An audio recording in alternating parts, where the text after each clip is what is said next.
Good morning, Facebook. Welcome to today's live broadcast. This is Keck with Builderall. I'm your training and support specialist with Information Products.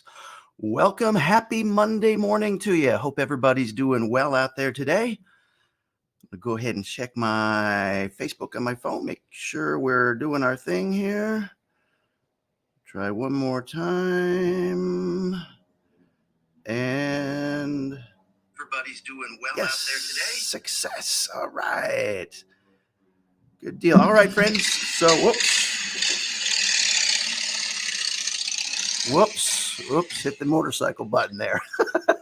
I meant to hit this one. That's right. There's Mr. Rooster out there. You know what that means? Time to rise and grind. Get our Builderall training on, and it's Monday, so you know what that means. It means it's Motivation Monday. We're going to talk about a really cool book today. Hopefully it will inspire you from one of the great business leaders. So again, my name is Keck, and thank you. Thank you. Appreciate it. Thank you for the love. Thank you much. Okay, if you're with us, please drop a comment in the comments so I know that you're here and you're listening. And like I say, we are going to go ahead and get started with this book review. Okay, so I'm going to start screen sharing here. We'll go with this one, make it go to infinity and beyond. Okay, very good. And here we go. Today, we're going to talk about Ray Dalio's book called Principles. Man, this is a really, really good book. Hope you guys enjoy this summary as much as I enjoyed the book. So without further ado, here we go. So before I begin telling you what I think, I want to establish that I'm a dumb shit, pardon my language, who doesn't know much relative to what I need to know. Whatever success I've had in life has had more to do with my knowing how to deal with not knowing than anything I know. That's a mouthful, isn't it? The most important thing I learned is an approach to life based on principles that help me find out what's true and what to do about it. Morning, Jose. Welcome, buddy. I'm passing along these principles because I am now at this stage in my life in which I want to help others to be successful rather than have helped me out and others so much. I want to share them with you. It's up to you to decide how valuable they really are and what, if anything, you want to do with them. So Ray Dalio, Principles here. If you're just joining us, we're doing a little review of this book, a quick summary. Fantastic book, Principles by Ray Dalio. Started it with a quote, and here we go. We're going to talk about these few big ideas, as we always do. First off, evolve, strive for a lot, fail well. And then what's most important? Meaningful work plus relationships. Shapers equals heroes plus actualizers. Principle number 1, embrace reality and deal with it. Principle number 2, 5 steps to get what you want. And then 2 AIs, artificial plus ancient intelligence. So there's the big ideas we're going to unpack a little bit more as we go on. So the first one in detail, strive for a lot and fail well. I learned my principles over a lifetime of making a lot of mistakes and spending a lot of time reflecting on them. Since I was a kid, I've been curious, independent thinker who ran after audacious goals. I got excited about visualizing things to go after, had some painful failures going after them. I learned principles and changed and improved, which allowed me to imagine and go after even more audacious goals and do that rapidly and repeatedly for a long time. I believe that the key to success lies in knowing how much to both strive for a lot and fail well. By failing well, I mean being able to experience painful failures that provide big learnings without, well, we talk about that a lot here, that basically winning equates to not quitting. So this is a great principle here of failing well, learning from it, and don't let it. Big idea here is what's most important. And Ray says, while making money was good, having meaningful work and meaningful relationships was far better. To me, meaningful work and meaningful relationships are those I have with people I care deeply about and who care deeply about me. Think about it. It's senseless to have making money as your goal, as money has no intrinsic value.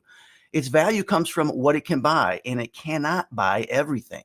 It's smarter to say that what you really want, which are your real goals, so figure that out first and then work back to what you need to attain them. Money will be one of the things you need, but it's not the only one and certainly not the most important one once you get past having the amount you need to get what you really want. So this is important. We often think goals, what do I really want? I want money. But really that's not what we really want. We want the things money can buy, and past that what we really want is meaningful and important relationships and work. So we've got to decide what's really most important to us. Continuing about the things you really want, it pays to think of their relative value so you can weigh them properly. In my case, I wanted meaningful work and meaningful relationships equal enough to take care of my basic needs. In thinking about the relative importance of great relationships and money, it was clear that relationships were more important because there's no amount of money I would take in exchange for a with that money that would be more valuable. So for me, meaningful work and meaningful relationships were and still are my primary goals, and everything I did was for them. Making money was an incidental. Well, that's a great attitude, a great way to look at and contrast really matters, and realizing that's part of it, but that is not the all of it. Okay, so on to the next big idea. It's called shapers. Shapers equals heroes and actualizers. Ray says here, then I spoke with the proven shapers I knew: Bill Gates, Elon Musk, Reed Hastings, Mohammed Yunus, Jeffrey Canada, Jack Dorsey of Twitter, David Kelly, and more. They had all visualized remarkable concepts and built organizations to actualize them, and done that repeatedly over long periods of time.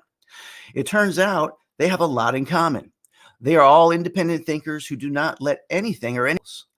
They have very strong mental maps of how things should be, and at the same time, a willingness to test those mental maps in the world of reality and change the. They are extremely resilient because their need to achieve what they envision is stronger than that strong. Perhaps most interestingly, they have a wider range of vision than most people, either because they have that vision themselves or because they know how to get it from others who can see what they can't. All are able to see both the big pictures and the granular detail perspectives they gain at those different levels. They are simultaneously creative, systematic, and practical. They are assertive and open-minded at the same time. Above all, they are passionate about what they are doing, intolerant of people who work for them who aren't excellent at what they do, and want to have a big beneficial heroes and actual. Okay, the next big idea here is principle number one, which is embrace reality and deal with it. Learning how reality works, visualizing the things I want to create, and then building them out is incredibly exciting for me. Stretching for big goals puts me in the position of failing and needing to learn and come up with new inventions in order to move forward. I fix the exhilaration. Oh, I find it exhilarating being caught up in the feedback loop of rapid learning, just as a surfer loves riding a wave, even though sometimes it leads to crashes. Don't get me wrong, I'm still scared of the crashes and I still find them painful. Man, this is an excellent way at looking at failure. We need failure to help us reposition and reset our course to the course of reality. Okay, continuing on principle number one, but I keep that pain in perspective, knowing that I will get through these setbacks and that most of my learning will come from reflecting on them.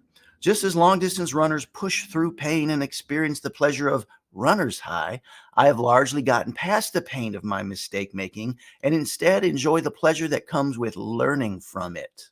I believe that with practice, you can change your habits and experience the same mistake learner's high.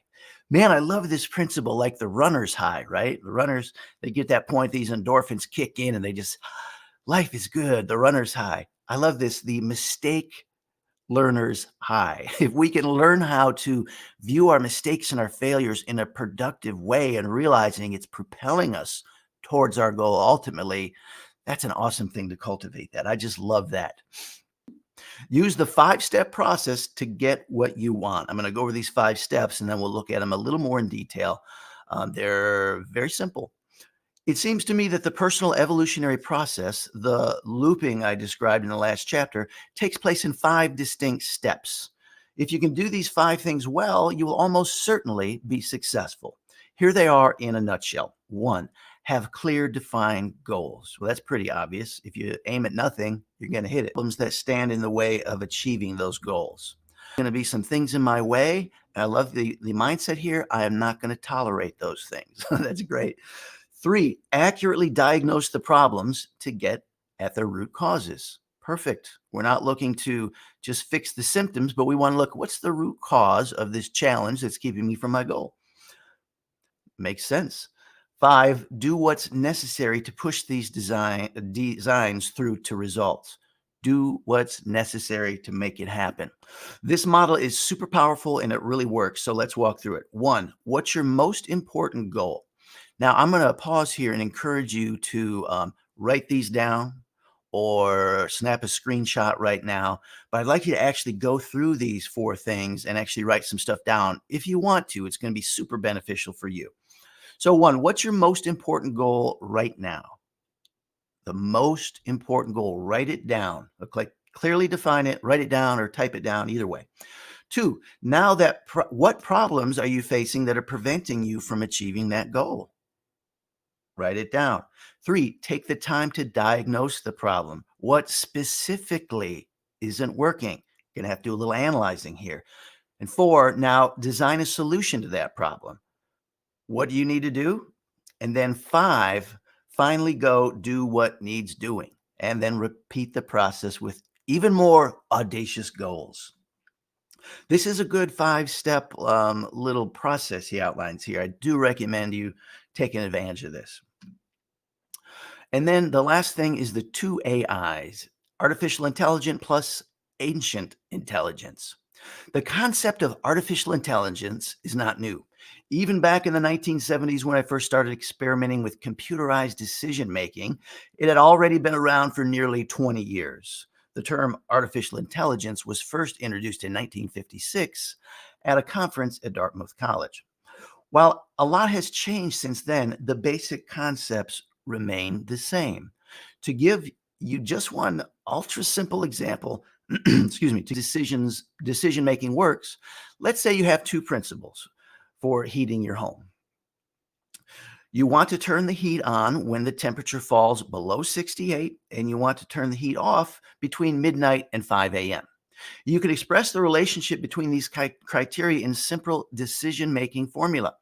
If the temperature is less than 68 degrees and the time is not between 5 a.m. and midnight, turn on the heat. By gathering many to create a decision-making system that takes in data of a decision. I like that. Artificial intelligence versus ancient intelligence. Okay, so that brings us back to just kind of the summary of the book. Ray Dalio is, I think, one of the might be 10 or 100 richest people in the world. Whether he's 10 or 100, I think he's still worth listening to. The big ideas he puts forth in this book are evolve. To evolve, we have to strive for a lot and fail well. I love this concept of reframing failure in our minds to make it something productive. We shouldn't be surprised when we fail. We shouldn't feel like losers when we fail. We should understand we're learning. This is part of the process. We fail, we learn from it, we move on, we press through. What's most important? Meaningful work and relationships. Ultimately, for most of us, that's going to be the answer. Meaningful relationships and meaningful work. The money will come. Okay. Shapers and heroes. Shapers are heroes and actualizers, the ones that get it done, that triumph, that overcome the setbacks and the failures. The 2 principles: 1, embrace reality and deal with it. It's great to make plans, but if the plans don't match up with reality, we've got to change course. And 2, 5 steps to get what you want. That's a great listing there of the 5 steps. It was, what's your most important goal? Now, what problems you're facing and preventing you from achieving that goal? Take time to diagnose the problem specifically and design a solution. And finally, go do it and crush it. then the two AIs, artificial intelligence and ancient intelligence. Make yourself these little rules. If this happens, then I'm going to do that. Is a great principle he puts forth here also. All right, friends. Well, that's going to do it for our Motivation Monday, our book review today. Hopefully that inspired you some. You can go back and spend a little time with this. Got the main idea from the book in 16 minutes. I hope that helps. Let's see, we do have a question here. Let me read this real quick here from Chip. You may be the solution to my current problem. In Super Checkout, does the digital product actually connect it to sales process, or only by sending purchaser to the thank you page with a button to download it from file library? Let me see if I can think about this a second. Super Checkout, does the digital product actually connect to its sales process? Yes, you set up a digital product as a product in Super Checkout.